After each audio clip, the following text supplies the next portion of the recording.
L'émission qui suit est en rediffusion spécialement pour vous.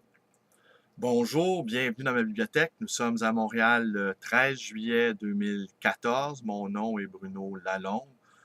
Oui, l'émission qui suit est en rediffusion spécialement pour vous. Ça, c'est... On entend ça maintenant à Journée longue à la radio de Radio-Canada. Comme s'il nous faisait une faveur de nous resservir inlassablement les mêmes émissions. Et il y en a une en particulier que je l'écoute pas, tellement ça m'agace. C'est assiette, assiette, assiette, assiette. Je déteste les émissions culinaires, qu'elles soient à la radio, qu'elles soient à la télévision. Je veux rien savoir de ça.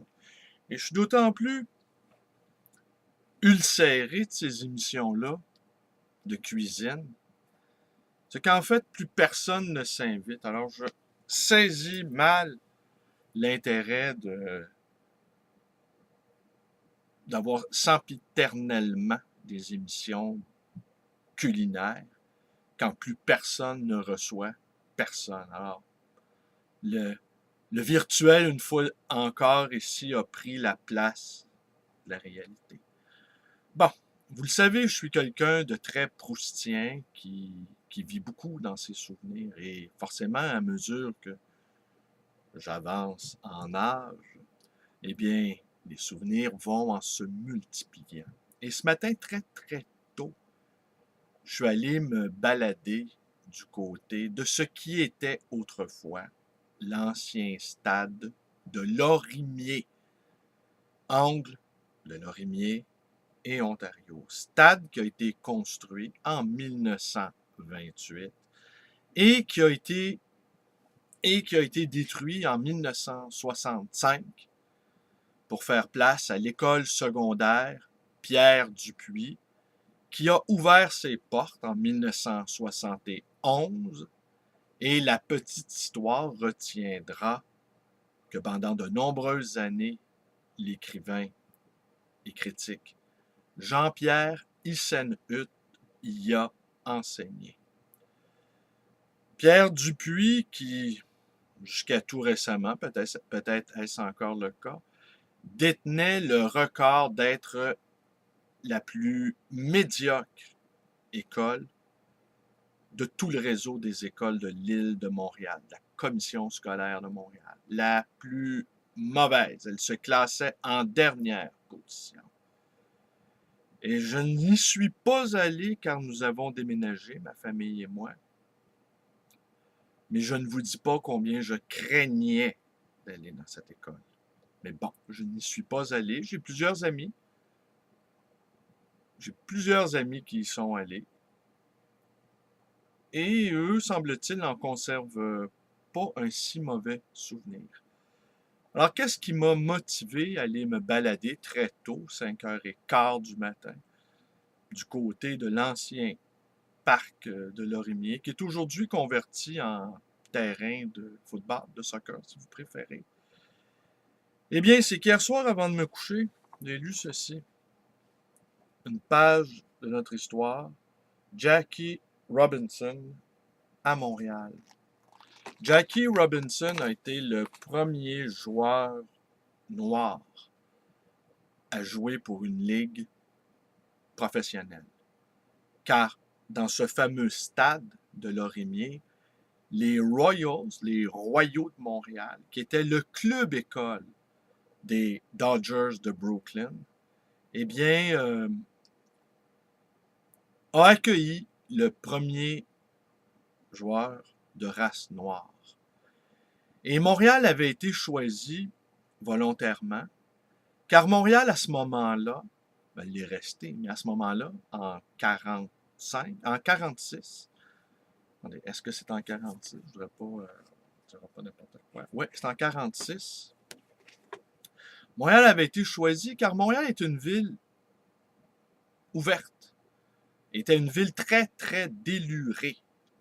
On y trouvait de nombreux bordels, hélas, comme aujourd'hui. On y trouvait également des, des boîtes de jazz. Montréal était un endroit où tous les grands jazzmen d'Amérique du Nord se sont produits. Et même les comédies musicales qui étaient pour être jouées sur Broadway, eh bien, étaient testées à Montréal. Les producteurs américains les faisaient d'abord jouer à Montréal. Et si le public les recevait bien, eh bien, après ça, elles étaient offertes aux spectateurs de Broadway. Donc, Montréal est une ville laboratoire, en fait.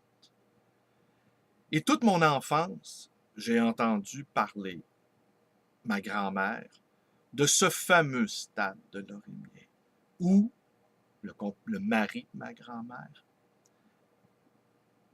allait régulièrement voir des parties des Royals, des Royaux, si vous préférez. Et c'était à 2 ou 3 pâtés de maison d'où nous habitions sur la rue Ontario. Alors mon grand-père, que je n'ai hélas pas connu, car il est décédé 3 semaines après ma naissance. Alors nous sommes à peine croisés quelques jours, lui et moi. Mais j'en ai entendu beaucoup parler, évidemment, de ce grand-père-là, qui a été tant aimé par ma grand-mère et par sa fille unique, ma mère. Et j'ai beaucoup entendu parler de Jackie Robinson. Alors, j'ai grandi dans cet amour-là du baseball, aussi curieux que ça puisse paraître. L'amour du hockey et l'amour du baseball m'a été transmis par ma grand-mère maternelle. Alors, très tôt ce matin, je suis allé me balader. Il y avait un travesti qui rentrait sans doute d'une nuit fort éreintante. Je ne crois pas qu'il y a eu tant de plaisir que ça, mais enfin. Il y avait un travesti qui regagnait ses pénates, rue Ontario. Et je suis allé donc me balader du côté de cet endroit où était le stade de Lorimier.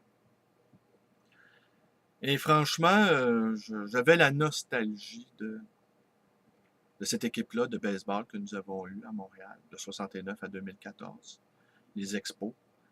Et toute mon enfance a été bercée par les matchs des Expos. J'allais une bonne dizaine de fois par année au Stade Jarry, parce que là, les Expos jouaient au Stade Jarry. Et ça coûtait rien, je pense, ça coûtait 1 $. Et bien souvent, l'école nous offrait des passes gratuites. Et nous allions également en autobus scolaire. Non, c'était pas en autobus scolaire. Nous allions en transport en commun, l'école au complet, aller assister à des matchs des Expos. Et puis, ça coûtait vraiment rien. Ça coûtait 1 $ pour les estrades populaires. Et après une manche ou deux, eh bien, on pouvait descendre tout en bas et voir les frappeurs s'élancer et les receveurs recevoir les balles. Et j'écoutais donc les matchs j'écoutais donc les matchs à la radio. Je suivais tous les étés, je suivais les matchs. Et pour moi, c'était le contact par l'imaginaire avec les grandes villes américaines dans lesquelles Montréal s'inscrivait. Et des noms qui me faisaient rêver. L'Astrodome de Houston, le Shea Stadium Arena, le Busch Stadium de Saint-Louis, le Candlestick Park de San Francisco. Alors, voilà. Et Montréal est encore une ville nord-américaine. Les Québécois, ces anciens Canadiens français, sont les proto-américains, les premiers véritables Américains de ce continent. Nous n'avons pas réussi à faire l'indépendance et nous n'avons pas réussi non plus à assimiler parfaitement cette nord-américanité-là qu'on nous a disputée. Vous le savez, on nous a volé tous nos symboles, on nous a volé tous nos mythes, on nous a volé notre nom, on nous a volé notre hymne, on nous a tout pris. Et nous, ben, on se laisse dépouiller comme ça, mal assurés que nous sommes dans notre existence, mal assurés d'être dans notre condition. Alors, je vous lis un petit passage, Jackie Robinson.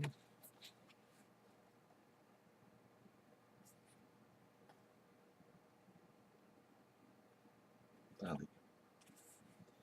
L'expérience de Jackie Robinson, une plateforme de lancement pour le mouvement des droits civiques. Suite à la Deuxième Guerre mondiale, de puissants mouvements appellent des changements politiques et sociaux profonds dans nos sociétés, ont émergé à travers le monde, particulièrement dans les pays victorieux. Ces demandes étaient une conséquence directe et l'expression de solidarité nouvelle développée par les expériences partagées pendant les années de guerre. Au Canada, pendant la guerre, les deux solitudes, les Anglais et les Français, s'étaient encore plus éloignées l'une de l'autre à cause de la crise de la conscription, alors que le processus d'intégration des immigrants et des minorités ethniques au cœur de la société n'était pas encore commencé. La discrimination dans l'emploi était encore pratiquée par les grandes corporations et les systèmes de quotas étaient appliqués dans plusieurs parties du Canada pour limiter l'entrée de certains groupes ethniques dans les écoles et les universités. Les Noirs et les Juifs étaient exclus de certains hôtels et ne pouvaient pas acheter de maisons dans certains quartiers. Ouais, les Juifs étaient exclus à McGill, soit dit en passant. L'Université McGill. En 1946, l'année de l'arrivée de Jackie Robinson à Montréal, des dizaines de milliers de Canadiens étaient revenus d'Europe. Le processus de guérison entre les Français et les Anglais avait commencé. Ça, c'est pas tout à fait vrai, mais bon. Et Montréal, dont l'économie avait été transformée par l'effort de guerre, avait émergé en tant que ville grande, ouverte, vibrante et cosmopolite. Montréal a toujours été cosmopolite. Montréal était devenue la métropole incontestée du Canada.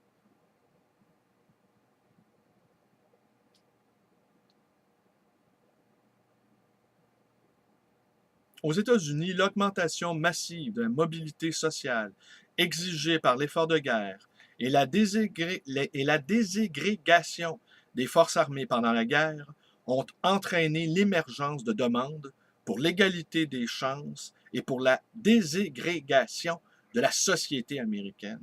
Oh, quel mot difficile à prononcer, déségrégation. Dans plusieurs villes, on demandait la déségrégation du baseball professionnel de la Ligue majeure blanche. À Boston, le conseil municipal a adopté des résolutions exigeant l'embauche de joueurs noirs dans l'équipe locale de la Ligue majeure de baseball. L'établissement de Boston, cependant, n'a pas eu le courage ou la volonté politique de répondre à ces demandes de changement. Seuls les propriétaires des Dodgers de Brooklyn ont eu la volonté de remettre en question la barrière de la couleur qui affectait les athlètes noirs, mais à la condition que cette grande expérience, on a ouvert les guillemets ici, soit essayée à Montréal et non pas à New York ou dans aucune autre ville américaine. Jackie Robinson a alors signé un contrat pour jouer avec les Royaux de Montréal. Avec le succès de l'expérience montréalaise, le mouvement de déségrégation du sport professionnel a pris de l'ampleur, préparant ainsi la prochaine phase de la lutte pour l'émancipation. Jackie Robinson s'est joint au panthéon d'Afro-Américains qui ont mené la lutte pour les droits civiques aux côtés de Martin Luther King, Rosa Parks, Malcolm X et Mohamed Ali, cet athlète absolument formidable. Que moi, j'ai adoré. Je n'aime pas la boxe, mais j'ai adoré Mohamed Ali. Alors voilà, c'était tiré d'une page de notre histoire, Jackie Robinson à Montréal. Et quant à moi, je ne me remets pas encore de la disparition des expos, d'autant plus que nous avions accueilli au sein de cette équipe des joueurs de provenance sud-américaine. Et beaucoup, notre équipe était composée de presque la moitié de joueurs sud-américains qui étaient dédaignés par les grands repêcheurs des autres équipes de baseball professionnelles. Et Montréal était en train de devenir également un lieu d'échange entre les diverses communautés latines et, euh, et, euh, et les Montréalais et les Québécois. Voilà, voilà, c'est tout. Alors, je ne me remets pas de cela. On m'a volé mon enfance, on m'a volé mes souvenirs d'enfance. Et pas étonnant qu'à 5h15 du matin, eh bien, avec Zépéquinho, le chien saucisse, eh bien, j'arpente les rues en me remémorant ma propre enfance dans ce quartier qui a été transformé de fond en comble, qui était le quartier le plus pauvre en Amérique du Nord et qui est devenu aujourd'hui un quartier touristique. Et la rue sur laquelle j'habite est même classée historique. Tout le monde a quitté le quartier. Je suis le seul fantôme qui rôde encore dans les rues, en se souvenant de mon grand-père qui se rendait au stade de Lorimier voir Jackie Robinson. Alors, je vous remercie d'être avec moi. Portez-vous bien. Connaissez la suite, toutes les suites possibles. Euh, la suite en avant. Ma page Facebook, ma chaîne YouTube, ma librairie d'occasion, le livre voyageur. Et là, ZP, c'est le temps de donner le numéro. 514 736 0999. 514 736 0999. Bonne journée.